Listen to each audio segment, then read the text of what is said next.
Our technology is growing smarter. We talk to it, ask it questions, and we follow its directions, trusting its ability to get us to where we want to go. It's hard to remember a time when we didn't have technology to guide us or make our lives easier. And someday, perhaps in the not too distant future, it will surpass us and be beyond our control. Advanced artificial intelligence may not be a bad thing, or it could be, as some fear, the beginning of the end as far as humanity is concerned. We may be seen as a virus to be eradicated. If we are lucky, we will be revered as its creator, something close to God's. Then again, technology may pave the way for something else. This is what John Murray Spear hoped for in 1853 when he started to construct something he thought would save us all. It was shortly thereafter that the world would have a strange encounter with a mechanized Messiah.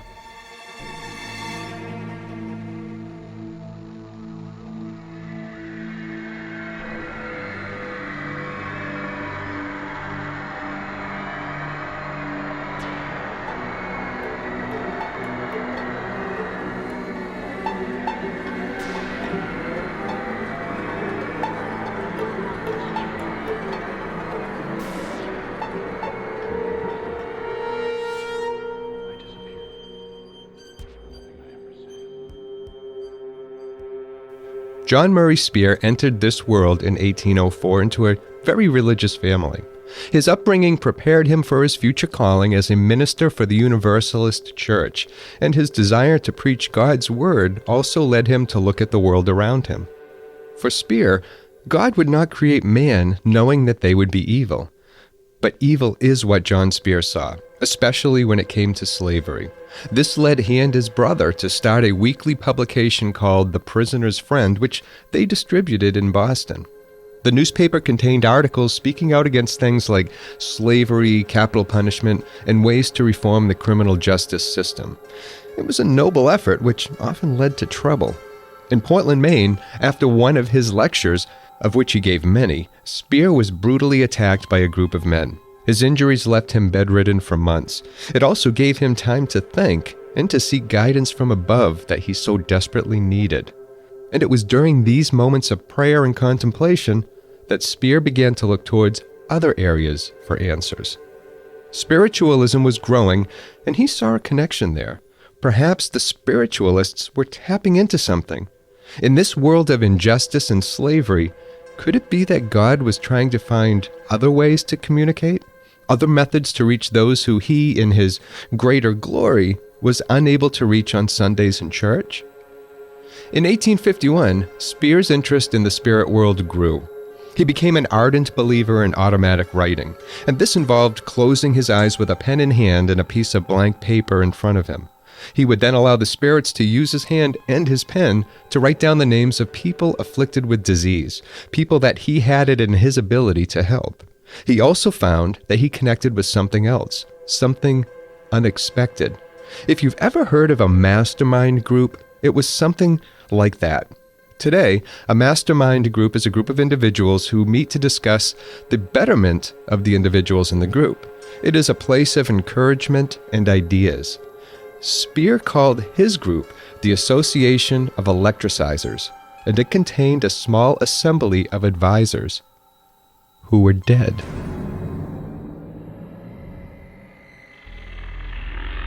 Now, who was in this Association of Electricizers? You'll recognize the names. Members included Benjamin Franklin, Thomas Jefferson, John Quincy Adams, and Benjamin Rush. The messages Spear received from the illustrious group were many. And Spear was not a technical man, and he wasn't an inventor, but his advisors from the other side had access to designs and ideas that he knew weren't coming from the deep recesses of his own mind. It was proof that they were there. They told him about the creation of thinking machines which would have the ability to connect everyone around the world, and ships which would run on electrical power. But there was one which struck a chord, one that he could act upon, and it was the first thing he would need to create in order for everything else to follow, and they would walk him through it. This device would save the world. And in order to better receive their instructions, Spear would also need to boost the signal. And this involved covering himself in copper and zinc batteries. And so he listened, took copious notes, and began work. Speer chose the spot of his creation in 1853. It would be built near the city of Lynn, Massachusetts at a place called High Rock. High Rock stands above the city and was the perfect location for Speer's construction. And what was his construction to be? A mechanical messiah. His efforts were announced in the 1854 edition of New Era, a spiritual publication of the time. The Messiah was to be called the new motive power and would draw on the essence of life and electricity in the surrounding air to power its operation. The new Messiah was to be constructed over a period of 9 months, throughout which Speer continued to receive telepathic instructions from his association of electricizers. $2,000 later, his creation took shape. A heavy wooden table served as its base, and upon it was an array of copper and zinc fittings and plates connected by wires. Magnets and glass spheres were thrown in for good measure, and steel arms and iron rods were used for legs, and they were added to give the mechanized Messiah a more human-like appearance. And this new motor would have its own respiratory system as well. As I said, Speer was not an inventor, and this was a good thing, the spirits told him. It allowed for a clean transmission of instructions, not stained or altered by a mind already littered with preconceived notions of power and electricity. In short, the less Speer knew of these things, the better, in their opinion. Once the new motive power, or mechanical messiah, was complete, he would only require one more thing to bring it to life. He would need a maternal stand-in for Mary, or as he put it, a Mary of the new dispensation. For this, he enlisted the help of the wife of one of his assistants and disciples, Alonzo Newton. Mrs. Newton would connect with the new Messiah telepathically and spiritually, and in doing so, allow it to manifest itself in Speer's mechanized frame. And so, on June 29, 1854, after 9 months of construction and planning, they were ready for, as he put it, God's last, best gift to man. In preparation for the ensuing ritual, Speer clothed himself in a suit made of copper strips and gemstones. And while his disciples watched, he approached his creation and fell into a deep trance. Mrs. Newton, too, entered the room and lay on the ground beside the mechanical contraption. And over the next 2 hours, while Speer remained in his trance-like state, seemingly telepathically connected to the automaton, Mrs. Newton writhed in labor-like pain. It was time to give birth. What happened next is up for debate. It is claimed that when the labor pains subsided, Mrs. Newton placed her hands upon the mechanical messiah, and it began to move.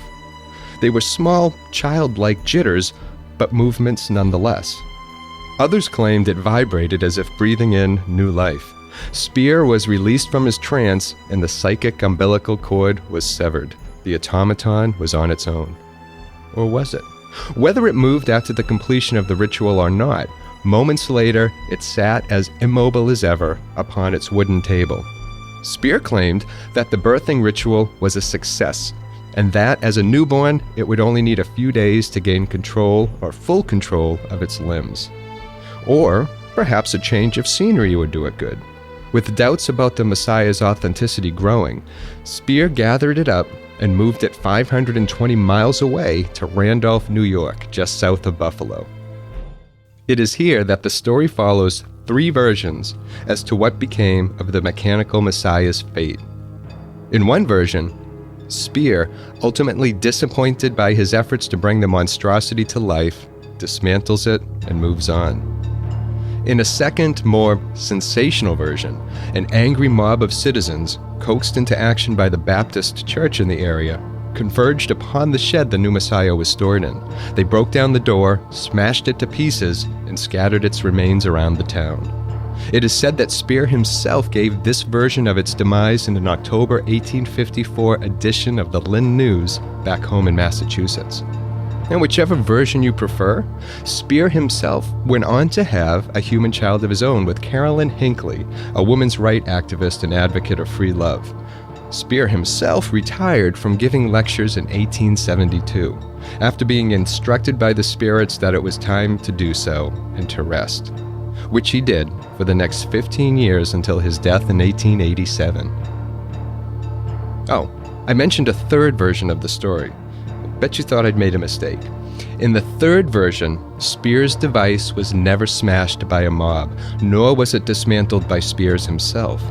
If it was brutally dismantled by a mob, there should be some reports of it having happened in the Randolph newspapers of the time. No such articles have been found. So, if that's not the case, then what happened to it? Could it be that it's still out there somewhere collecting dust in someone's attic or basement? Maybe waiting for the right person to come along and attempt to breathe life into it again? In 2019, that's just what someone claimed to have found in an attic in Colorado. It's an interesting story, but one which hasn't been authenticated. How it would have made its way across the country to Colorado is anybody's guess. I would like to think it's still out there, as evidence to a piece of strange history that has never been fully realized. It's a nice thought to think that Speer himself has joined his illustrious group of electricizers and is sitting in conversations with Jefferson and Franklin, just waiting for the right person to come along willing to try again. And with the technology of today, that person may have much better luck. It might be nice to check in with Speer once in a while. He may have been eccentric, but his heart was in the right place. Writing near the end of his life, he had this to say. Dearly have I loved the work in which I was engaged. I have been helped to see that beyond the clouds that were round about me, there was a living, guiding, intelligent, beneficent purpose, the elevation, regeneration, and redemption of the inhabitants of this earth.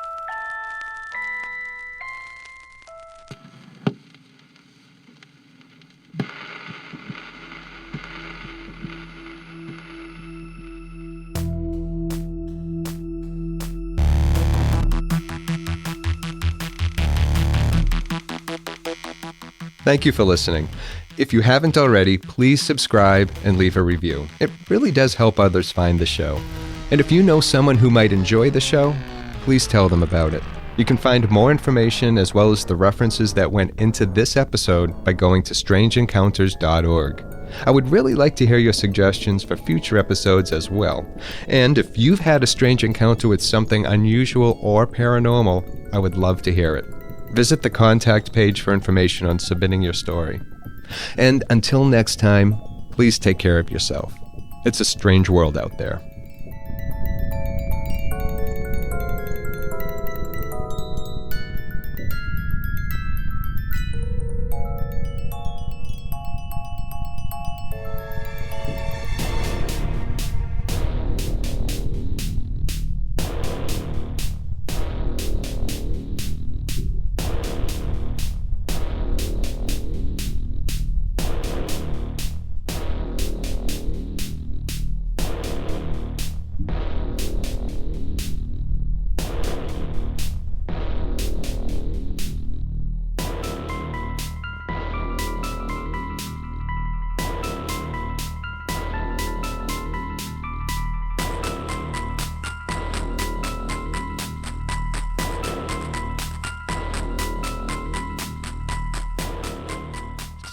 After my city, save, letting show I'm visualization of it.